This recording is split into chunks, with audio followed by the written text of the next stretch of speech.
Hey guys, how are you all. स्वागत है आप सभी का टॉपर स्टॉक विद अनअकैडमी के अंदर। आज जो शख्सियत हमारे सामने मौजूद है, इनका नाम है अमित शर्मा जी। इनकी 620वीं रैंक आई है एलडीसी एग्जाम जो हुआ था उसके अंदर। और बहुत ही अच्छे से इन्होंने पढ़ाई की और बहुत ही अच्छे से अपनी पढ़ाई को अंजाम भी दिया है। आइए मिलते हैं इनसे और जानते हैं इनकी रणनीति के बारे में कि कैसे इन्होंने अपनी जो पढ़ाई है उसको तैयार किया था, कैसे रणनीति बनी और कैसा एग्जाम को क्रैक किया। उससे पहले जानेंगे कि ये कहाँ से बिलोंग करते हैं, वर्तमान में कहाँ रह रहे हैं, पारिवारिक पृष्ठभूमि कैसी है, कैसा परिवार का माहौल है शिक्षा के प्रति। तो अमित जी कुछ बताइए अपने परिवार के बारे में और अपनी प्रारंभिक शिक्षा के बारे में। सबसे पहले तो विवेक जी मैं आपको धन्यवाद देता हूँ आपको भी बहुत और बहुत धन्यवाद। क्षमा भी चाहता हूँ आपसे। आपको 4-5 दिन से इंतजार करा रहा हूँ। नहीं कोई ना, जब टाइम फ्री हो तभी तो अच्छे से हाँ दे पाओगे ना आप भी। ये चीज है। हाँ सर। जी।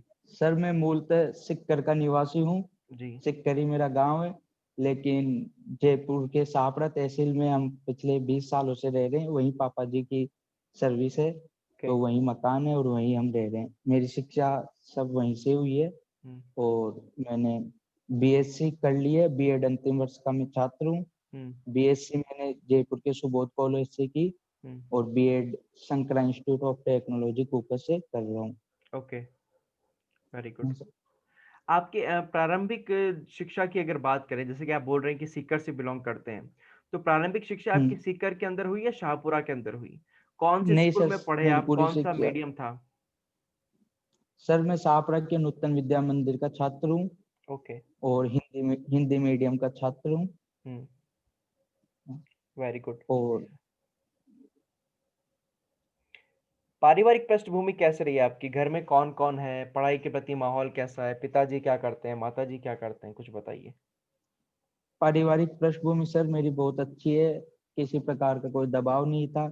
शुरू से ही सरकारी नौकरी के प्रति मेरा वो था। मेरे दादाजी डाक विभाग से रिटायर्ड हैं। ओके। पिताजी भी डाक विभाग में। बड़े भैया अध्यापक हैं।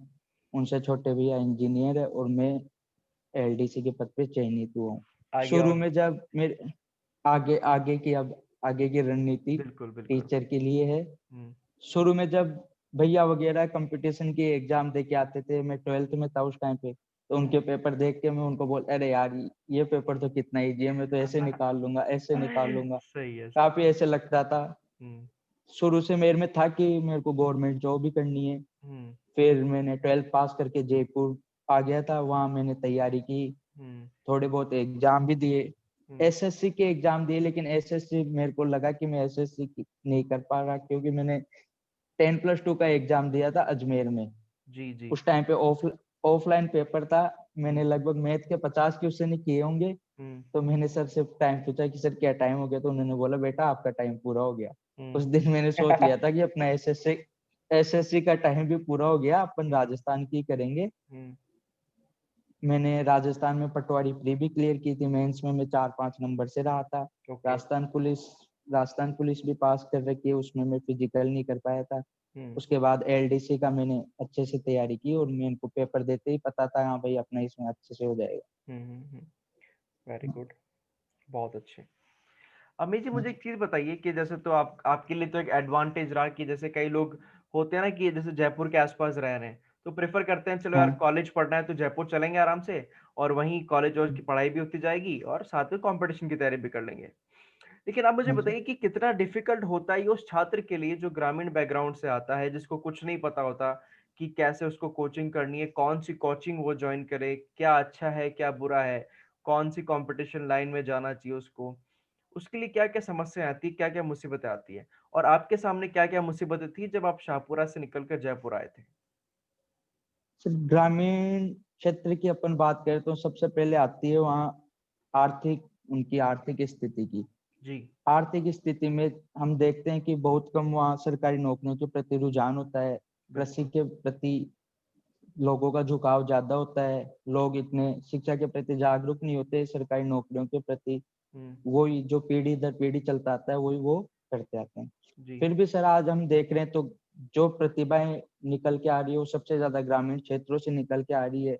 बिल्कुल। इसका सीधा सा उदाहरण है और सबसे इसका बढ़िया कारण है कि वहाँ डिस्टरबेंस इतना नहीं है। लोग अपने लक्ष्य के प्रति एक कंटिन्यूस उसके प्रति लगे रहते हैं। शहरी क्षेत्रों में अपन देखें तो आजकल घूमना, गेम बिल्कुल। वगैरह, ये इनके प्रति ज्यादा हो रहा है। तो मेरे लिए तो मेरे को पता था अपन 12वीं पास करते जयपुर जाएंगे, हम जी। 3 दोस्त कमरा वगैरह ले लिए।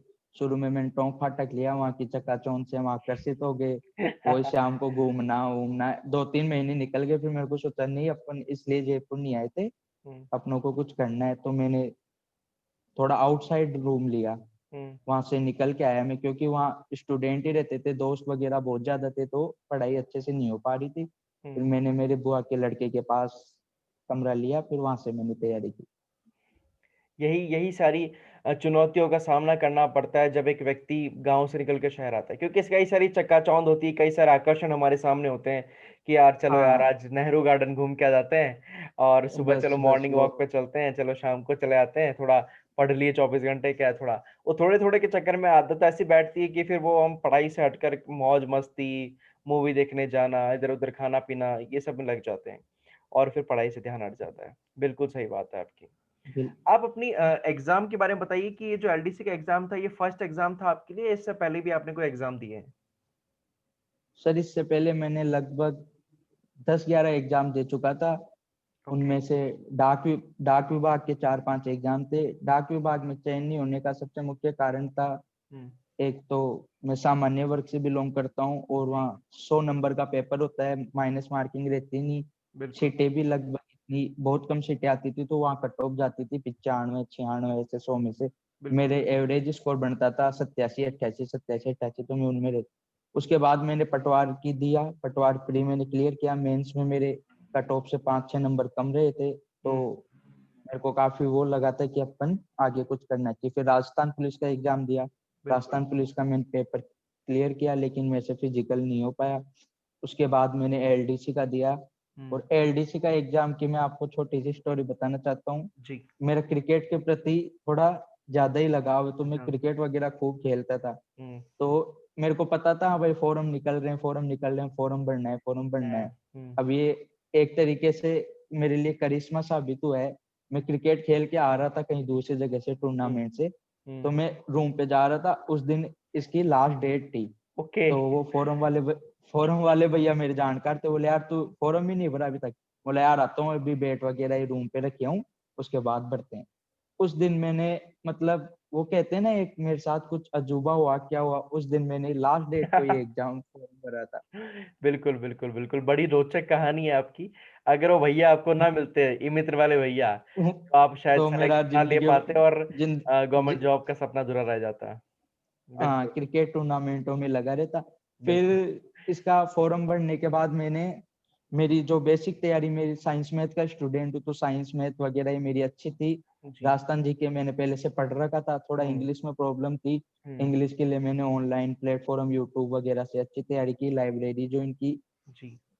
कह सकते हैं। तो लास्ट के 20-25 दिन में मैंने बहुत अच्छी तैयारी की। 20-25 दिन में मैं 3 या 4 घंटे सोता था लास्ट। हम्म। 4 3 4 घंटे लास्ट के सोते थे? 25 3-4 घंटे ही सोता था मैं पूरे, एकदम 20-20-21 घंटे लाइब्रेरी में रहता था। बिल्कुल लाइब्रेरी बिल्कुल। मेरी सीट फिक्स थी, उसके सामने मैंने लिख रखा था मेरा क्या टारगेट है, क्या वो। बिल्कुल बिल्कुल बिल्कुल, डेडिकेशन इज मस्ट। जहां भी हाँ अगर सर, किसी को भी कोई भी एग्जाम क्रैक करना है, तो सबसे पहली चीज आती है वो है डेडिकेशन। बिना डेडिकेशन के कुछ नहीं होता। डेडिकेशन।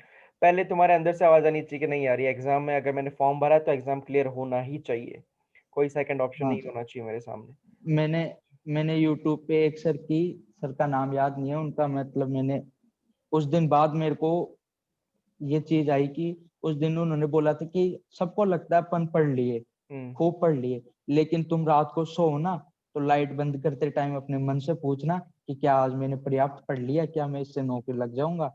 और हम्म। वो दिन याद करो जिस दिन आपके पापा के पास ऐसे आएगा मैसेज कि हाँ भाई आज मेरा बेटा नौकरी लग गया, आपके हम्म। अकाउंट का सैलरी का वो मैसेज आएगा। उस हम्म। दिन मेरे को बहुत मोटिवेट हुआ मैं, उस दिन से मेरे को, नहीं तो मैं इतना सीरियस नहीं लेता था, खेलने बिल्कुल। चल जाता था खूब। उस हम्म। दिन मेरे को फिर, हम्म। बिल्कुल बिल्कुल, ये फैक्ट बात है। क्योंकि वही होता है ना कि सपने वो नहीं होते जो हम जगती आंखों से देखते हैं, सपने वो होते हैं जो हमें सोने नहीं देते। एपीजे अब्दुल कलाम ने सोने, बहुत ही अच्छी बात कही थी ये, है ना? उन्होंने कहा था कि आज सबसे उनका पहले, जन्म दिवस भी है। बिल्कुल बिल्कुल, आज उनका जन्म दिवस है, सारे लोग उस जन्म दिवस को सेलिब्रेट कर रहे हैं। उन्होंने ये भी एक बात कही थी कि लक्ष्य बात की बात है, सबसे पहले सपना पालो। मतलब आपका एक सपना होना चाहिए, उसको आप पालो, बड़ा करो और उसको पूरा करो। ये बात उन्होंने कही थी। हाँ, जी, सपने देखेंगे ही नहीं तो उनको पूरा कैसे करेंगे। बिल्कुल, बिल्कुल, बिल्कुल सही बात अमित जी।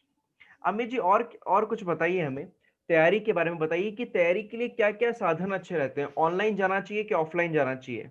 आपके अकॉर्डिंग बेस्ट क्या है? और आपने क्या नोट्स का सहारा लिया था, नोट्स बनाए थे खुद के या सिर्फ बुक से पढ़ाई की थी?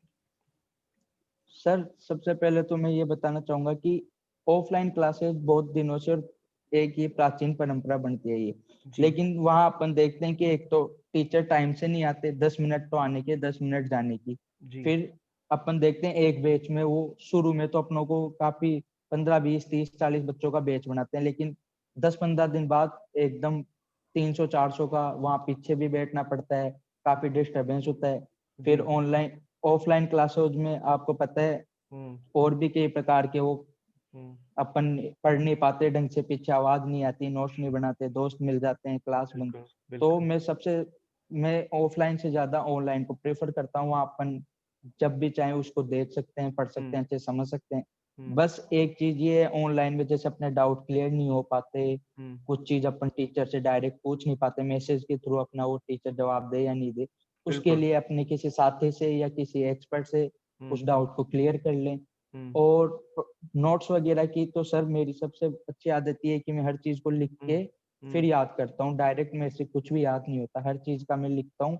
जी, जो 2 3 पन्नों से जो भी समरी होती है वो एक पेज पे उतार लेता हूँ, फिर रिवीजन बिल्कुल। करते टाइम केवल उसी पेज का रिवीजन करता हूँ। ओके। तो आप नोट्स बनाने से ज़्यादा आप बिलीव करते हैं कि मैं बार-बार उसको रिवाइज़ करता हूँ, है ना? बार-बार दोहरान हाँ, कार्य कर लेता हूँ उसका जिससे मुझे याद हो। सबके अलग-अलग तरीके हैं। जैसे पिछली बार सबके हमने एक अलग। व्यक्ति से मुलाकात की थी, एक शख्स से, वो बता रहे थे कि हम्म, सर मैं नोट्स नहीं बनाता, मैं सिर्फ़ बुक्स पे ही अंडरलाइन करता हूँ और उसको 1-2 बार पढ़ लेता हूँ। नोट्स में सर टाइम खराब होता है। अलग-अलग व्यक्तियों की अलग-अलग राय है। सबकी अलग। अलग-अलग चीज़ें हैं। कोई बोलते हैं कि सर हमें तो खुद के नोट से ही पढ़ना अच्छा लगता है क्योंकि खुद के नोट से मुझे याद हो जाती है सारी चीज़ें, वो ईज़ी रहता है हमारे लिए, सबका अलग-अलग व्यू पॉइंट है। Very good. टेस्ट सीरीज़ का कितना रोल प्ले होता है इसके अंदर? टेस्ट सीरीज़ का कितना इम्पोर्टेंट रोल है, किसी भी एग्ज़ाम में सर सिलेक्शन पाने के लिए? टेस्ट सीरीज का रोल ये है सर, अगर हम अच्छे से तैयारी कर रहे हैं तो हमको लास्ट के 1 महीने खूब टेस्ट देना चाहिए, जिससे अपने डाउट क्लियर होते हैं। एग्जाम देने से पहले अपन तैयार हो सकते हैं कि कैसे। खूब से बार मैंने खूब बच्चों को देखा, खूब मेरे साथियों को देखा कि उनकी तैयारी बहुत अच्छी है, लेकिन एग्जाम देते टाइम वो ओएमआर में गलत फील कर देते हैं, बिल्कुल। बढ़ नहीं पाते टाइम पे।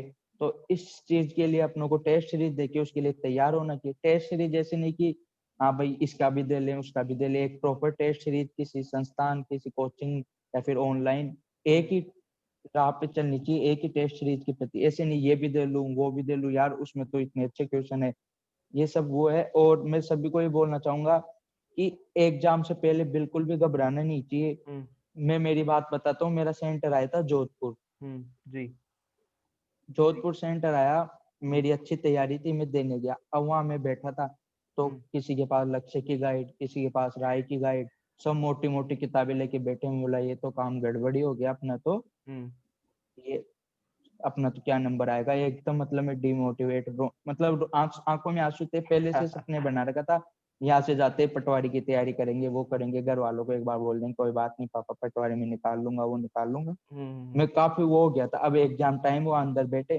हुँ, अंदर बैठ के मैं हनुमान जी का बहुत बड़ा भक्त हूँ, तो मैंने बिल्कुल, हनुमान बिल्कुल। चालीसा बोली। हुँ, हनुमान चालीसा बोली, हुँ, पेपर आया, हुँ, पेपर मैंने दिया, काफी अच्छे से दिया, किया है एकदम जो सब मेरे को आते थे। हुँ, पेपर देते ही मैं बाहर निकला, मैं उसी टाइम घर वालों को फोन करके बोल दिया कि मेरा पक्का श्योर सिलेक्शन हो जाएगा। अगला पेपर मैथ वो हिंदी और इंग्लिश का था, जी, उसकी मेरी अच्छी तैयारी थी। पेपर दे के आते ही मैं टाइपिंग में लग गया था। हुँ, उस दिन मैंने ये सोचा कि किसी भी एग्जाम देने जाए ना अपन, तो हुँ, उससे पहले आसपास के वातावरण से दूर रहना चाहिए, एकदम हुँ, एकदम फ्रेश गाने सुनने चाहिए, दोस्तों से बिल्कुल। बातचीत करनी चाहिए, एकदम फ्रेश रहना चाहिए आदमी को। हुँ, हुँ। उस दिन मैं अगर घबरा जाता या फिर उन बाहर वाली बातों को याद रखता तो मैं शायद ये एग्जाम पास नहीं कर पाता। बिल्कुल, बिल्कुल। ये बहुत ही ज़्यादा पते की बात की है अमित जी आपने, बिल्कुल सही बात है। क्योंकि जब एक्चुअली होता क्या है कि हमें अपने पे विश्वास होना चाहिए क्योंकि कई सारे लोग ना एग्ज़ाम के सेंटर के बाहर वो पन्ने पलट रहे होते हैं और 1 वीक सीरीज़ होती है, कइयों के पास मोटी-मोटी किताबें भी होती हैं, रट कई रहे लोग होते हैं, वो पढ़ रहे होते होते हैं, हैं। हाँ। हो सकता है सब हाँ, अपना-अपना तरीका है सबका, लेकिन खुद पे सबका विश्वास अलग होना है। चाहिए अपने का। अपन किसी को देख के डिमोटिवेट नहीं होना चाहिए ना। जैसे कई बार होता है ना कि लास्ट ओवर में अपने को 10-15 रन चाहिए और सामने अपने कागिसो रबाडा है या फिर मलिंगा जैसे बॉलर है, बुमराह जैसे बॉलर, तो अपन वैसे डिमोटिवेट हो जाते हैं। तो ऐसा नहीं होना चाहिए। अपनों अगर आप को विराट, धोनी बन के कूल रहना चाहिए बिल्कुल, एकदम। अगर आप विराट कोहली, अगर आप बिल्कुल। धोनी है तो आराम से मैच निकाल ले जाएंगे। बिल्कुल सही बात है। बहुत मजा आया अमित जी आपसे बात करके। अगली कड़ी में हम जानेंगे अमित जी से कैसे इन्होंने एग्जाम की रणनीति बनाई, कैसे इन्होंने रिटर्न एग्जाम के पेपर्स निकाले, क्या क्या पैटर्न था रिटर्न एग्जाम का, टाइपिंग की तैयारी इन्होंने कैसे की, कितना वक्त लगा इनको, सारी चीजें देखेंगे और जानेंगे अमित जी से। तब तक के लिए सभी को बाय मेरी तरफ से, और धन्यवाद अमित जी आपका भी, आप हमसे जुड़े, बहुत बहुत धन्यवाद, आपने अपना कीमती वक्त हमसे साझा किया। बहुत बहुत धन्यवाद, मिलते धन्यवाद। हैं आपसे अगली कड़ी में। धन्यवाद जी। धन्यवाद।